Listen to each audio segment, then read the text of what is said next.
மக்கள் நல கூட்டணி 160 இடங்கள் வரை கைப்பற்றும் என கருத்து கணிப்பு முடிவுகள் கூறுவதாக தேமுதிக தலைவர் விஜயகாந்த் தெரிவித்துள்ளார். கும்பகோணத்தில் நடைபெற்ற தேர்தல் பிரச்சார பொதுக்கூட்டத்தில் தேமுதிக மக்கள் நல கூட்டணி தமாக வேட்பாளர்களை ஆதரித்து விஜயகாந்த் வாக்கு சேகரித்தார். அப்போது பேசிய அவர், திமுக அதிமுக ஆட்சியில் சாலைகளை கூட சரிவர பராமரிக்கவில்லை என்று குற்றம் சாட்டினார். காமராஜர், அண்ணா, எம்ஜிஆர் போன்ற தலைவர்கள் ஊழல் வழக்கில் சிறைக்கு சென்றதில்லை என்று கூறிய விஜயகாந்த், தேர்தல் அதிகாரிகளை மாற்ற வேண்டும், மாற்ற வேண்டாம் என திமுக அதிமுக சொல்வது பயத்தின் காரணம் என்று கூறினார்.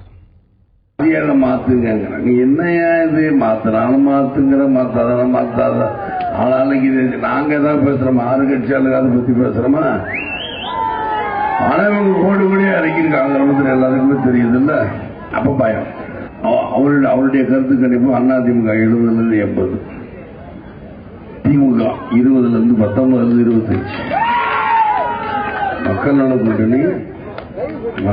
கூட்டணி எவ்வளவுன்னா 157-147 அப்படின்னா இதர கட்சிகள் என்ன 0, அடுத்த கட்சிகள் என்ன சைபரம்.